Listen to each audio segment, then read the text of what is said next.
My brain's splitting off in so many different directions. My brain's splitting off in so many different. My brain's splitting off in so many different directions that no one has the answers to. So many different. My dad was a shrink. Certain things upset me. And my dad was a shrink. Certain things upset me. And my dad was a shrink. Certain things upset me. What's the furthest star, and then what's beyond the furthest star? What's the furthest star, and then what's beyond the furthest star? What's the furthest star, and then what's beyond the furthest star? Questions that no one has the answers to. I'm Jeremy Greer. And I'm Gary Butterfield. And this is Days of Future Cast, the podcast where Gary and I talk about all things Marvel. Right now we are in kind of close to the end. Episode 5 of WandaVision. Episode 5 of WandaVision. Let's do it, dog. Let's do it. I don't want to spoil that here. No. People have to pay for Disney Plus. Yeah.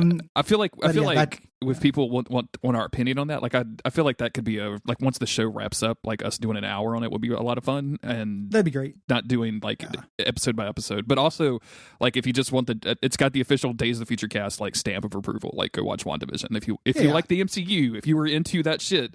There's a whole lot of cool shit happening over there, so go definitely go check that out. You'll like it. Mm-hmm. The and also as we discovered when we pivoted to comics, there's no governing body. If we decide to cover something only tangentially related to the X-Men after this, who's going to stop us? You? Nah, fuck no. I don't think so. It's the only two people involved are me and you. So I guess if we land bridge it out, like we might have to release competing podcast, but otherwise, this is the Vision Wanda podcast. It comes out on opposite days from Days of Future Cast. I'm Vision. He's Wanda. Let's get into it. Yeah. Instead, we're talking about X-Statix. Yes. And as you mentioned, getting near the end. Yeah. Of this. So the session that we're recording today is going to have some of the X-Statix versus Avengers things. So we'll actually be able to talk about Scarlet Witch / Wanda.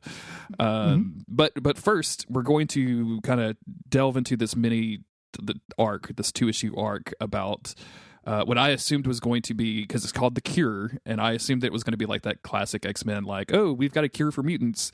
We're gonna let's talk about it, and it actually kind of swerves that just a little bit in a way that I really really enjoy.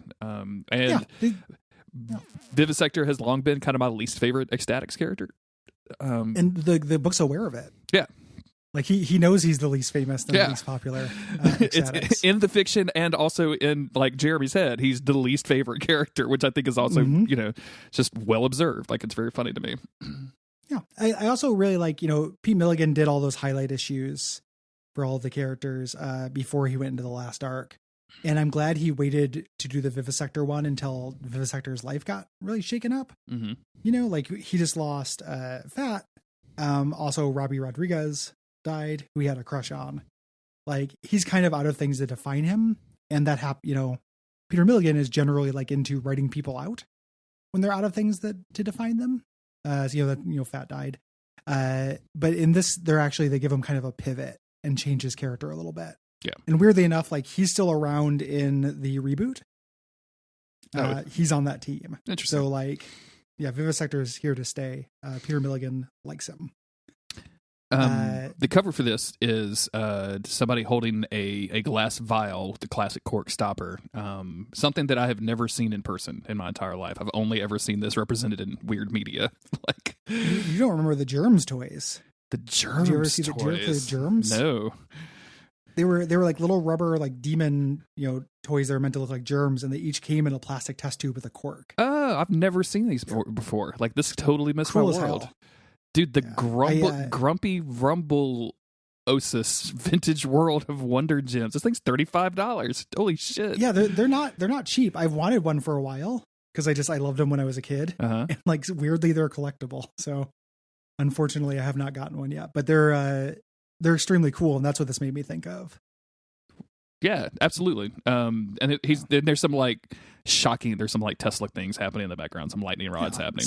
Science is going on. General background science. General background science. We start with the X-Statix taking a limousine to a red carpet opening of a new movie by Brandon Cody, which for some reason I can't see the name Kobe without thinking the Diablo Cody, but like they don't do any Diablo Cody jokes in this, so I was like, well, maybe not. Maybe I was just wrong. So the I like that he's on a TV show called Jailbait. There's a lot of good jokes in these issues. Moving forward, and I like that Peter Milligan getting in his jokes before the end. The idea here is that Miles is doing an internal monologue, and he's really excited because this hunk teen, movie star guy, he's not a teen, I don't think, Nick Blight on Jailbait, is in love with him. Yeah. They're in a relationship. Jailbait, like, is that just what are we doing on Jailbait, do you think? Like, is that I mean, it's a good name for a TV show. I'm surprised it's not already like an MTV show, to be honest with you. I've mentioned this on another show, but I don't think I've mentioned it to you. My friend Andrew had like an inside joke with his friends about Barely Illegal magazine. And that joke makes me laugh a lot because it's like, just wait a day and you'll be fine. Like just wait a couple days. And just the idea, like, you can't wait 72 hours. Barely illegal. I like that a lot. Yeah. There are 2 TV shows called Jailbait. One from 2017, one from 2011. The one from 2017, when a young succubus accidentally snares a nice young man, she must now protect him from her family and the rest of the supernatural world. Space! ! How are you not covering that? How is that not a supernatural? I don't know. Monster of the Week. We'll have that pretty soon. Jesus Christ! Jailbait of the week. I love this bit where they on the comic where they're showing the entertainment reporters, and it's like it's the vivisector with his boyfriend going to the premiere of Teen Bump, their movie. Isn't this refreshingly liberal?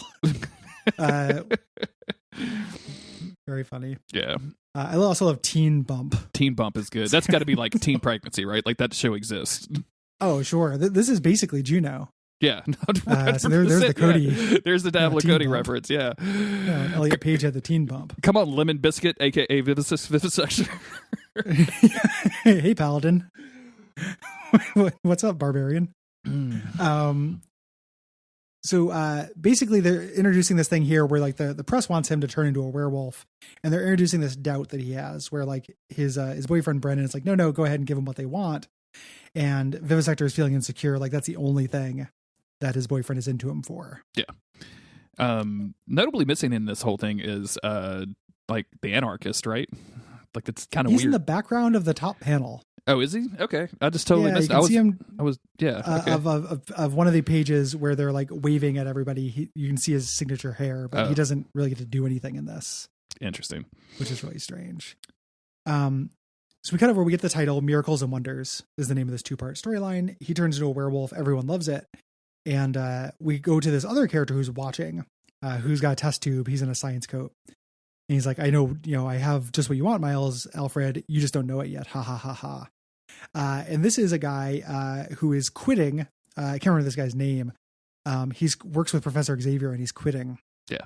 Dr. Finley. Xavier in this book, Dr. Finley.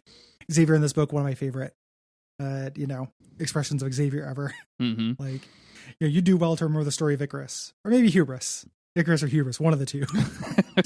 See, I can't remember. And just has no interest in this dude. Like, he's a telepath. Like, you would think that he would be picking up some thoughts that what this guy's doing, which is fairly heinous. Like, things the X-Men should be concerned about. Like, this inventing a serum to cure or steal mutant powers is kind of a big deal. Yeah, Xavier should have a vested interest in this. Yeah. He's too busy hanging out in front of his science pipe. What's like there's stuff coming out of the science pipe, and like there's like a little orb, half orb in front of him. Whatever Xavier's doing is very funny. Whatever's happening with the science pipe, I don't like it. So he's quitting. We go and he meets with Vivisector. And he's basically saying like, yeah, I'm going to cure you. Like, I'm going to take away your mutant powers. I'm going to do it just in exchange for the rights to your story. I have all the contracts, signed up. You just have to sign this. He's getting the animation rights. That's what he's doing. Basically. And Miles does it. But before that, we jump over to Lacuna's show, Lacuna and the Stars. If you remember, Lacuna was shot by an assassin and has been in a coma ever since. Now they are wheeling her comatose body out on a gurney onto TV so that a faith healer can pray her alive. And I don't know why faith healers crack me up so much, but like the big guy in the sky kind of stuff is really funny to me. And of course, Guy, who's watching this at home, has a huge problem with this. Yeah. Well, I love he's like, there's the one person who's never given up on any of us. And the anarchist is watching and goes, Magneto? Really, really cute. And again, this is, these issues are funny. We're in pure comedy mode now. Mm-hmm. After this, Guy has that problem as they're removing her wires and they teleport there to kind of stop this faith healer. But it turns out, it works. It brings Lacuna out of her coma. She's been saved by the power of prayer. This doesn't go anywhere.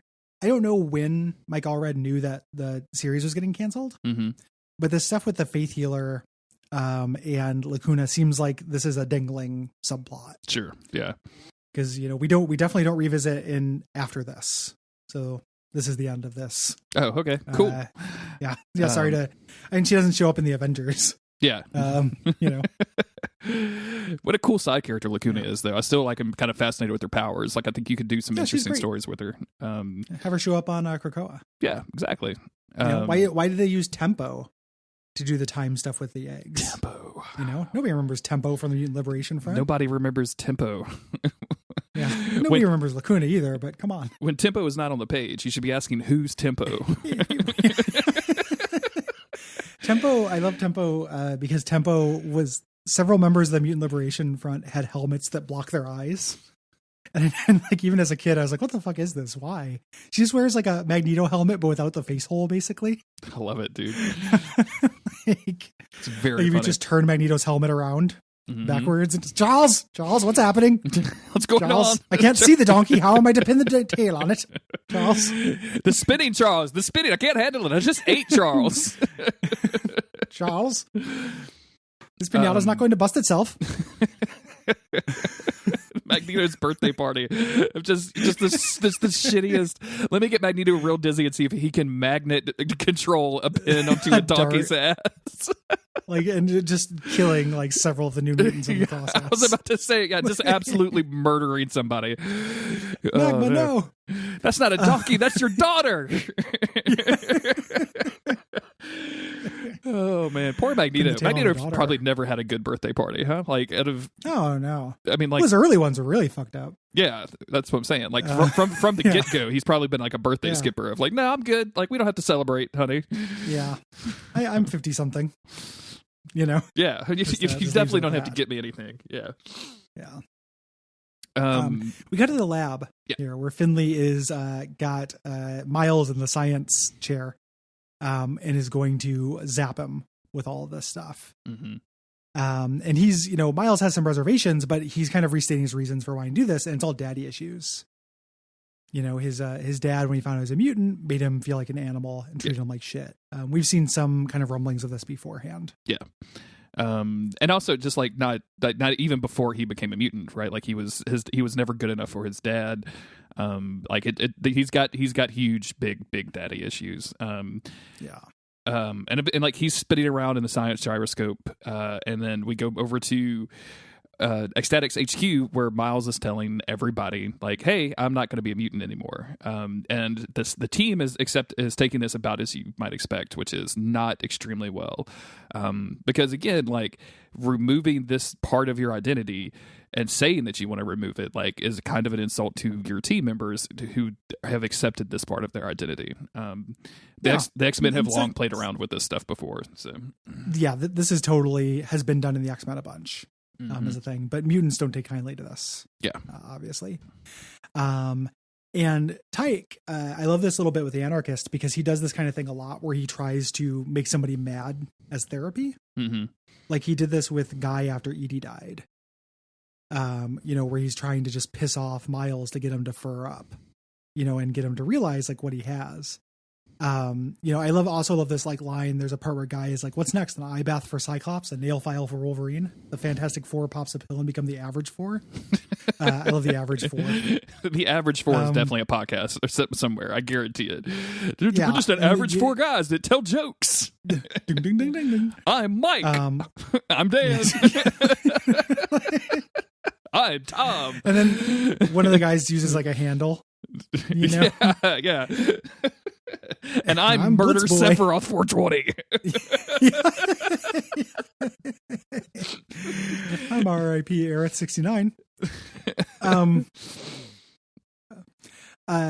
So he basically makes him mad enough to make him wolf out. Mm-hmm. After like sweating on his face, and he wolfs out and like claws the shit out of the anarchist's face and claws the shit out of the orphan. Yeah. Really bad, like enough to really fuck up his face and to send Guy into shock, where he has to go into like a sensory total shutdown unit in the basement. Totally sensory shutdown. Yeah. Maybe you shouldn't be using anger as or provoking anger as a therapy lesson if you're not a trained psychologist. I'm just saying, like maybe especially with volatile mutants around, like maybe that's not the best way to go about things. It's like if in Good Will Hunting, Matt Damon was a mutant. And when tell me more, Ron Williams was like, well, in some ways he was a smart janitor, but just a kind of mutant. But when Ron Williams is like, don't fuck with me, Sean. It's like, it's not your fault. It's not your fault. And then like he just became nigh invulnerable and blasted him. It'd be like that. Or if his mutant power was producing apples. Oh, sure. How do you like these apples? All the apples you can eat. Like a Skyrim duplication glitch. I bet you could fill every scene in that movie with just enormous crates of apples on the background, and it wouldn't change the movie whatsoever. There would just be a random Cinema Sins would go through and be like foreshadowing. This really sets up the Good Will Hunting cinematic universe where it was Good Will revealed. Hunting explained.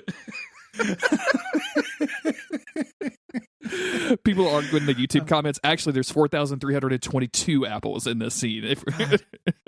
Also, having the superpower just to create unlimited apples as Matt Damon man is really, really compelling to me. It's really interesting, right? Yeah, like you're not Matt Damon. You're just a Matt Damon themed superhero who creates apples. Yeah, you're super smart, like normally, but then like while you're over there solving equations and cleaning the floor, like you can just pop an apple up anytime that you want to. Like, yeah, anytime you're hungry or when you're not. Or like you have a symbol on you're just me, but you have a symbol on your chest that's a silhouette of Matt Damon. Just like, oh yeah, I did. I chose this life because I can create apples. How do you like these? I just want a statue of like Matt Damon in the pose of the thinker eating one single apple instead of his fist on his chin, just like with the chalkboard in the background with the number 4 on it. What do you think of this apple? What about this one? How about this one? I can go all day. Is this one pretty good? Matt, I don't have that many opinions about apples, dude. You gotta chill out. Can you do any not red ones? Don't fucking ask me that, Ben Affleck. I can't. Yeah. It's the one thing in interviews that he always storms out. Yeah. Someone's like, how about a Granny Smith? And he's like, fuck you. Fuck you. I'm out. I told my agent about this. That's a pie apple, not an eating apple. Oh, Jesus. Ben Affleck just over there just like shaking his head. That's messed up, kid. I can't do a Boston accent, but that's messed up, kid. This ends with as we mentioned, a bunch of bloodied up and shaken team, and Miles saying like, "Hey, look, I'm out of here. I'm gonna go do this." And we cut to him having dinner with his boyfriend, who is like, he's like, whose movie was a complete failure, and Miles is like, "Hey, cheer up! Like, this is a celebration." It's like, "What are we celebrating?" It's like, "I'll tell you later." And then of course he goes and gets the shot. Yep. Eating at a place called Spunky's. Ooh, love to eat at Spunky's. So they go. He goes on Lacuna and the Stars, to kind of brag about this. Again, he's like the only person who thinks this is really good. And she's like, "Well, we need to test this, so we need to make you angry." So they get Dr. Finley to come out and just burn all of his prized possessions and works. His annotated Emily Dickinson, first edition Ulysses, all this stuff. and he just sets them on fire. And Miles can't do anything about it. He's strapped to a chair. It doesn't matter how angry he gets. Yeah. He is no longer the vivisector. Yep. And we cut to people reacting to this. Yeah. So the team is watching this, like Tyke's face is all bandaged up and Guy is in this, like, deprivation chamber or whatever, but they're all watching this on TV like, oh man, his boyfriend is watching, is disappointed. His dad is completely not impressed. And it seems to call in question the fact that it could be his kid at all. So dad seems like a super nice guy. Yeah. His dad has a huge dick. And the mom is there just being like, he's obviously doing this to impress you. Mm-hmm. Notice him. We go back to him with his boyfriend. His boyfriend predictably breaks up with him. Just saying like, the lycanthropy made you like a star. What's next? You're going to get rid of your homosexuality? Do you think that's a curse? And he says, well, now that I get it, like now that I'm not vivisector, I can't help your career. You're going to break up with me. And Brendan's like, oh, you think I'm that shallow? And I had a hard time figuring out exactly if Brandon was this shallow, if like he was using him or not. I still think it's a little unclear. I think it's purposely vague on this because like there's clear signs of them using one another, which I think is really like is really interesting with these two characters, right? Of like, because Miles always wants to be accepted, and what better way to be accepted than having this like super liberal, everybody loves you romance with a star actor, and then of course the star actor using him for more fame, like, oh, we got to date each other because we're both famous. But obviously, I think if this was quote unquote real or whatever, like both parties would deny that using the other one because they, oh no, I genuinely feel like I actually like you, which is probably what Brandon is saying here. Like, and he may actually like, but he also likes vivisector too. Like he likes the fact that you're in X-Statix, not just this one part of your personality that you seem to have fixated on as the only thing that should exist about you. So. Yeah, I guess all I have to say is it's handled extremely well. Like I like the fact that it's kept like he's not a cartoonishly evil villain or anything. Yeah, not at all. We cut to him. Not only did he get broken up with, he's getting kicked off the team. Yep. He has to move out, and he's just he's fighting this. There's a really nice touch where he's in front of the wall of dead X-Statix, and he's like looking at the picture of Fat here. He kind of wanders over to look at his buddy there. And he's just trying to make the case. I mean, this is played for laughs, but it's also very sad. He's like, I'm just normal, but I've also got these mental powers, modern American literature. I could be the chronicler of this. And he's like, well, what, we have dupe for that. Yeah. He's like, well, what if I wrote the words and duped to the images? And Tyke's like, people don't read anymore. This isn't a thing. So he's like losing everything. Yeah. It's extremely sad. And the team has to go fight some mutated loggers in Newfoundland. Extremely funny. And they teleport away. Just a bunch of Dexters out there. I don't know if you I don't know if you I know he went to go log at the end. Yeah, absolutely. Yeah. They're bringing that show back and like with all of the same characters, and literally it's going to be like 9 years later in the show. Like they're going to pick it up, and I can't wait to see what that or Michael C. Hall or whatever looks like. Is it Michael C. Hall? Whatever. Like, looks like after 9 years of lumberjacking in the Alaskan wilderness. Like, I just hope they get him all beat up. He's mostly going to be serial killing trees. Like, every tree, he lays down a bunch of plastic, like, before he cuts it and stuff. Gives a little speech about how it's not so different than him. You ash tree, I see the way that you look at the forest. He just puts on that Rush song about the trees fighting each other. Exactly, yeah. The dorkiest songs ever written. Yeah. Meanwhile, our Dr. Finley is hanging out with his girlfriend, watching like a TV broadcast of the X-Statix, like kicking some logger ass, and telling his girlfriend, like, "Hey, it's finally revealed what he was up to, which is he wasn't curing Miles; he was taking his mutant powers and is going to give it to himself." Which is going to be a miracle, he says. So kind of an interesting curve on like the typical Cure plotline, I think.